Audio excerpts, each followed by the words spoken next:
We welcome those of you who are watching the recorded version of this program. On the Threshold. When we picked themes for this program year about a year ago, we didn't know what would be happening right now. COVID-19 wasn't even identified until 4 months ago, and yet we were already on a threshold as humanity. On climate change, with the clock running out, we already knew we have a choice, whether to step through to the other side, making new and courageous choices, or whether to turn away and let what is coming happen. On racism and anti-Semitism and sexism and other inequalities deeply affecting our nation, we were already on a threshold. Are we going to, as a nation, take the actions it requires to repair past harm and create a truly egalitarian nation where everyone's dignity and worth are equally respected? The Poor People's Campaign last year and this year have reminded us we're on a threshold. We can take seriously poverty, systemic inequality, militarism, ecological devastation, or we can turn away and continue to redistribute wealth and power towards those who are already wealthy and powerful. Those are big threshold moments in human history. There are also more intimate ones in our individual lives. Whether to look for a new job or position or even change our career direction. Whether to move. Whether to make or break important relationships. Our children are always on thresholds. It seems not quite at the next stage, but wanting so much to be bigger and older. We are all, in the words of an Adrienne Rich poem, prospective immigrants, on the threshold of one place, wondering if we will choose to walk through the door to another. My friend and colleague, Amanda Poppy, has been the leader of the Washington Ethical Society for more than 10 years. She wrote this about these kinds of times in our lives. In the growing time of my life, I experienced something like the growing pains I remembered in my legs as a child. I became a minister, a mother, a middle-aged person. It's usually been uncomfortable and almost always inconvenient. The old me seemed fine, the one I was just yesterday. Why bother with all this shifting? And yet, when I come out the other side, I invariably think, ah, yes, this is the me I was supposed to become. This is who I am. Until next time, who is it going to be? Well, now Amanda is at another threshold. She has announced that she's moving on from the position at the Washington Ethical Society to become minister of the Unitarian Universalist Church in Arlington, Virginia. Another threshold. She is in the process of her saying goodbye, yet not walking out that door, and not yet walking into the new door. Who is she going to be next? Thresholds are not small changes, not little adjustments. A threshold is a kind of boundary. Religions have had rituals to mark thresholds in our lives. A baby welcoming ceremony of some kind is in nearly every religious tradition, including our ethical humanism. For the parents, having a child is a threshold into a new adventure, one which changes our lives significantly, especially but not only for the first child. And for the child, of course, it is the beginning of a series of thresholds, of growing up, of becoming new. I remember when my sons each crossed those many learning thresholds. One of them was determined, I remember, to stand and walk, having seen other children do that. He was determined. Starting at 4 months old, he would pull himself up on the coffee table until he was on his feet, then let go. His legs were still not ready to cross that threshold. He began to try to stand before he could sit. In fact, the way that he learned to sit was that we taught him to fall into a sitting position. It was better than just falling over backwards and hitting his head. He was on the threshold of standing and walking for many months. He didn't end up actually doing so any earlier than the norm. Well, some years ago, I read that toddlers actually reorganize how they see the world when they move from crawling to standing. The brain has to adjust to the new way of being. Literally, it's a different perspective. Fortunately, babies, unlike adults, don't see what's coming and worry about it. Should I make the decision to stand up or not? What will I gain? What will I lose? How will I be different? Who will I be? Did I have to give up too much? Babies just cross that threshold. Coming of age is another transition in growing up. Again, most religions have some kind of tradition. We don't right now have kids in that stage at our ethical culture society, but we will someday. That more fuzzy threshold between childhood and maturity, often around ages 15 to 17. Our influence as parents is still important, even while the child's need for more autonomy is also more important. And their ability to exercise autonomy is gradually becoming more of a reality. What I've found the times that I was involved in ethical coming-of-age programs is this. It's as much for the parents as for the kids. As parents of growing children, we are also at thresholds, maybe ones we didn't plan for, where we have to shift our perspective too and treat that person differently than we did when they were 1 or 2 or 8 or 12. Marriage is another threshold. There's even an old custom of carrying the bride over the threshold. Why? Well, one theory is that there was an old belief that evil spirits waited at the threshold to curse the couple. Carrying the bride fooled the spirits and protected the bride from them. But the marriage ceremony itself is a kind of threshold experience. You were two separate people, and you make commitments to each other and to the marriage, forming a bond that survives usually through life. Even many couples who divorce find that they still have a sense of connection to that partner. Sometimes, unfortunately, it's a connection powered by anger, but often it is also powered with other emotions. Divorce itself is a threshold experience, and some couples decide it's worth an unbinding ritual to really experience that crossing into the new territory. Death is also a kind of threshold experience. Well, you can believe or disbelieve there's something after death, but there still is a reshaping of relationships when someone we love dies.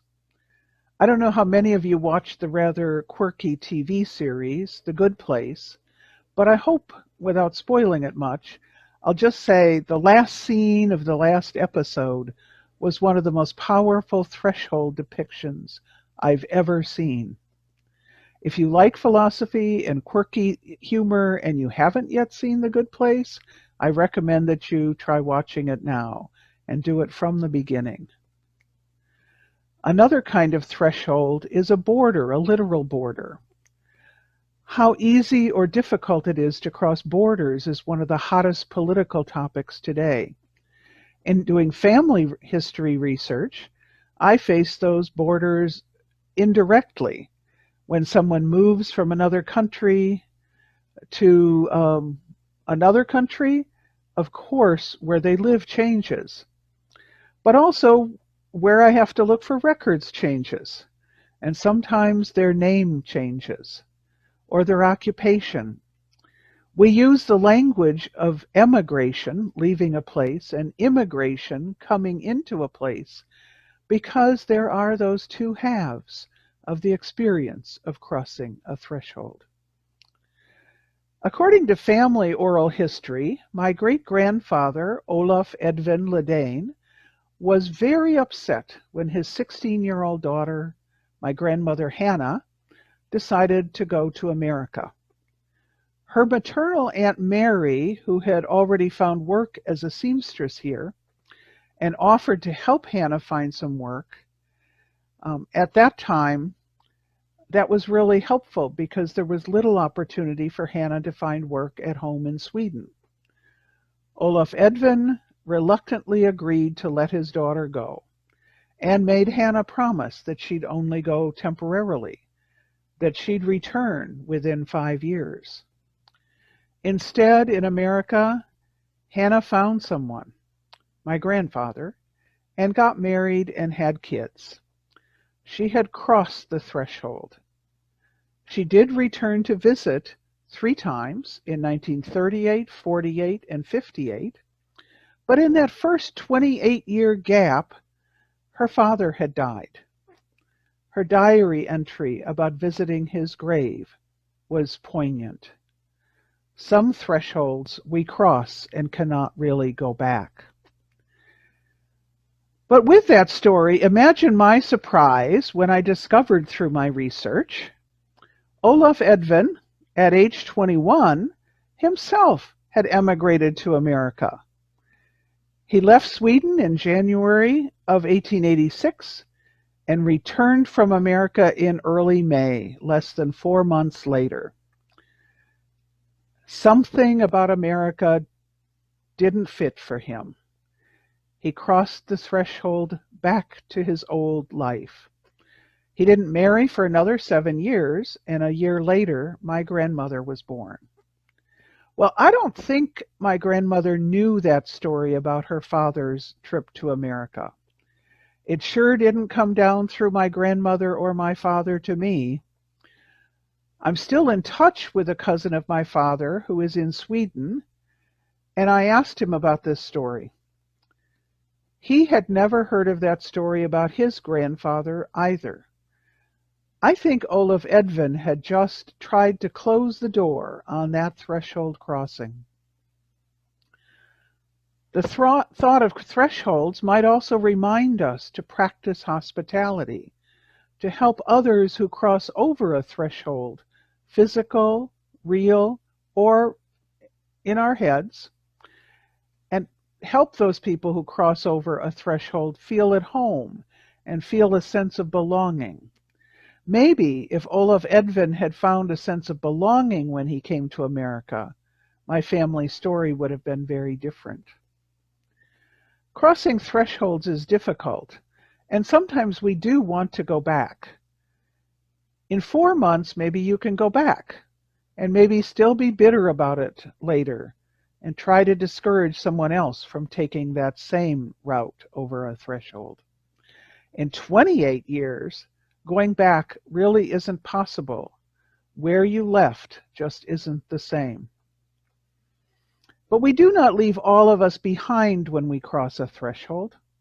We take something of the old with us over the threshold. When we leave, whether it's a life stage, a job, a relationship, or a way of being, we aren't necessarily denying that it was a valid way to live. We still carry with us what we learned. We carry with us the experience and the growth.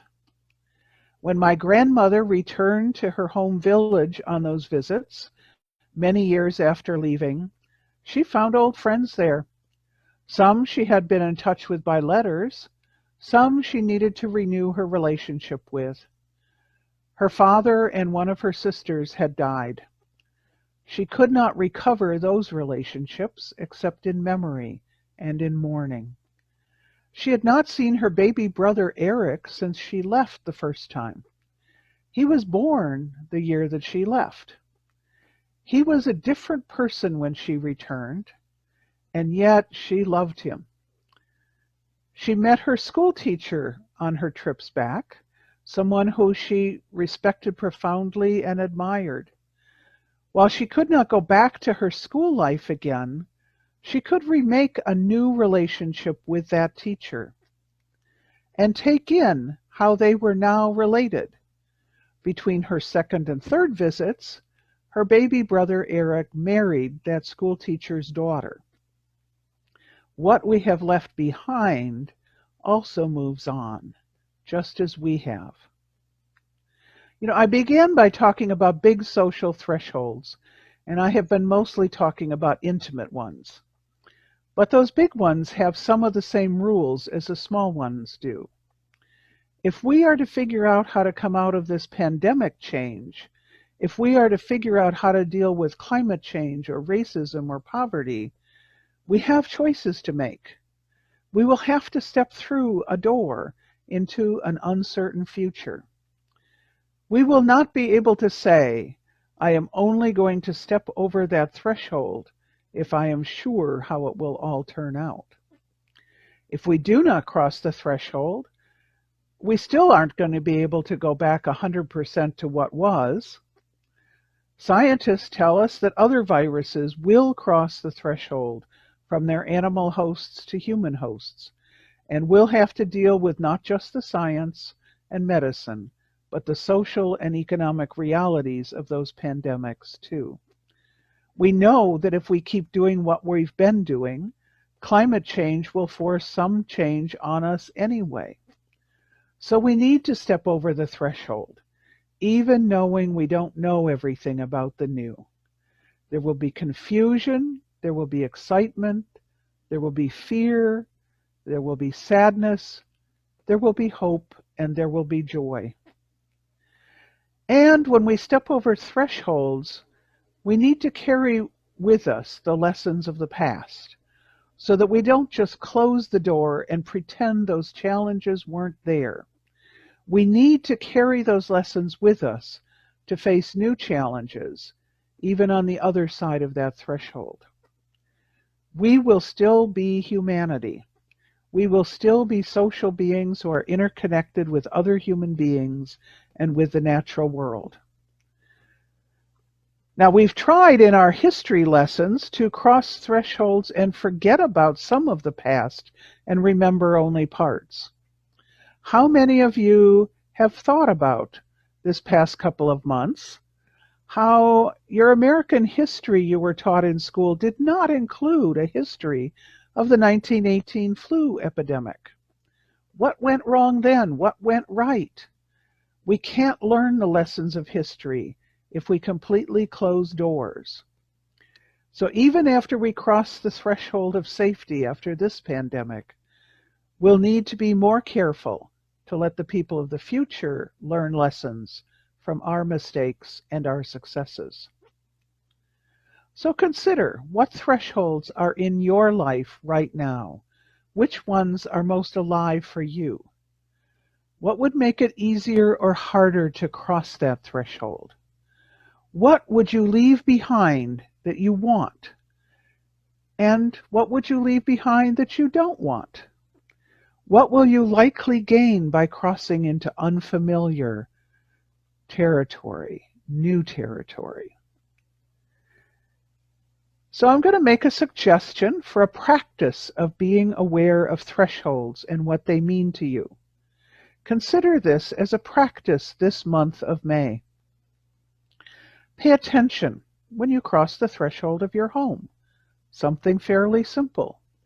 Maybe just stop for a moment and bring your attention to the present moment and who and where you are and who you want to be when you cross that next threshold of going back to some semblance of normal.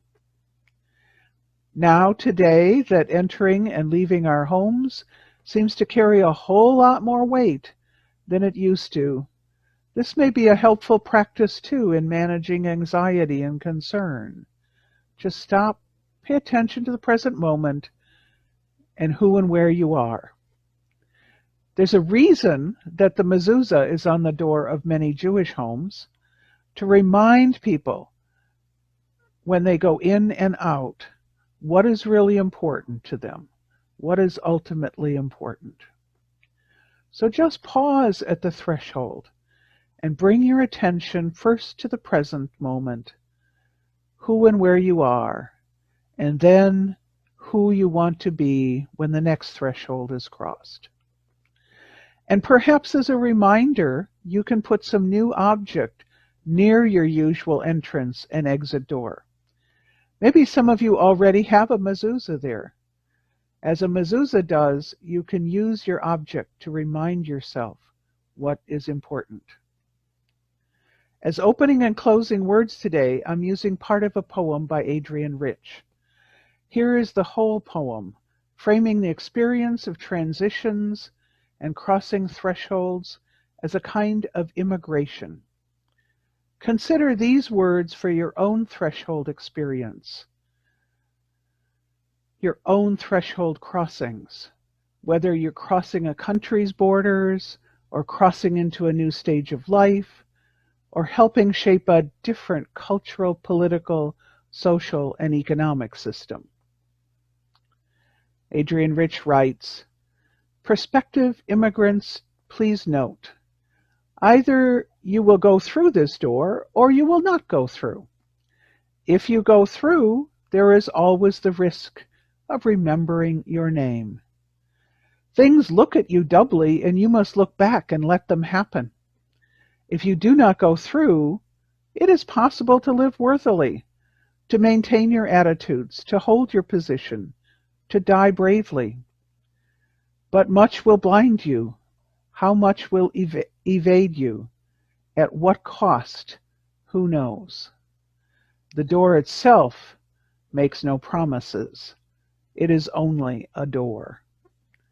That's Adrienne Rich. The threshold is not the promise. The door is not the promise. Uncertainty is on both sides of the door. Whatever threshold you are facing, maybe about a relationship, work, parenting, or even developing a vaccine or a medicine. Maybe it's losing a friend or a loved one. Maybe adjusting how you do your social activism. I hope you see the potentials for hope as well as the challenges. Allow yourself a self-hug in these times, and when it is possible, hugs from beloved others. May you be open to the challenge and the hope that can embrace us on thresholds. So I'm going to take this moment to say goodbye to those watching the recorded version of this video. You can find more videos from us and more about us at rysec.org, rysec.org, or at our Facebook page for the Riverdale Yonker Society for Ethical Culture. Come join us some Sunday morning.